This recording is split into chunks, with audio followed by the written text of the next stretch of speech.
This is Tori Peterson, and I'm doing a presentation on Chapter 20, Sports Psychology of Olympic Sailing and Windsurfing. The introduction, the purpose of this chapter is to help understand the approach, methods, and content developed by the Royal Yachting Association. Sports psychologists, to help sports psychologists understand what goes into being a professional Olympic athlete in this sport.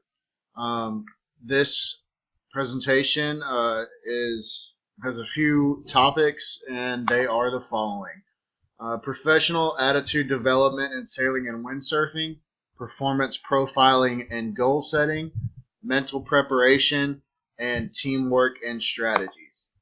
The first one, the main point in this section is for these sports is being able to control things that you can control. Big time, and especially sports that are outdoors and especially in the ocean. You can't control certain things as, wind, weather, the way the current is going, the waves, and such factors as that. And so this first section was to make sure that for psychologists to be able to explain to sailors, listen, you can only control the things that you can control. Three factors that the RYA makes sure all sailors classify are performance, winning, and losing. And by scoring 10 out of 10 on the controllable list, which is table 20.1 in the chapter, this means they're more likely to perform to their potential, which is what the RYA wants. The next one is performance profiling allows the coach to understand the sailor and the sailor to understand the coach better. There's four main points in the process. The first one is highlight perceived strengths and weaknesses so the training can meet individual and team needs. The second one is to monitor change and to assess the effectiveness of training. Conditions drop all of a sudden in this sport, and so should training. So managing the training that's taking place and seeing if that's working is a huge factor of success of sailors and teams.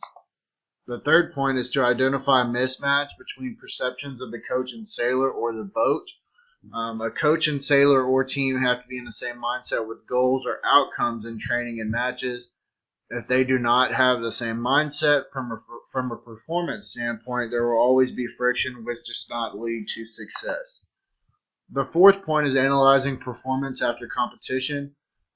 This is, in any sport, after you finish analyzing what you did, no matter if it's successful or not, and being able to keep doing what you're doing if it's successful or change if you're not. The mental preparation is concentration.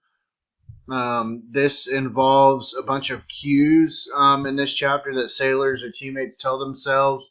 It stresses being able to identify attentional cues that help or discourage sailors.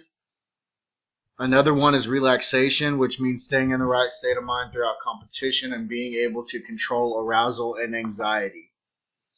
Mental rehearsal is another one. This is the preferred term over imagery or visualization. The activity means mostly the process of being able to develop pictures in their heads, more physical properties to help them during competition, such as hearing, smelling, and so forth. This is also used as practice strategy, learning new skills, controlling emotions, and improving concentration. Teamwork and strategy is often the difference in success and failure in this sport. If a team doesn't have the same strategy and they don't work together, they won't succeed. A good team shows similar sets of characteristics and minds that think alike, which transfer to the process of rowing and sailing together to be able to control what they can to win. This chapter outlined what the RYA uses in their mental skills program to help train and help develop their Olympic sailors before and also after competing. And this can be delivered by coaches or psychologists to sailors to help grow and help them in their cognitive techniques. And that is it. Thank you very much.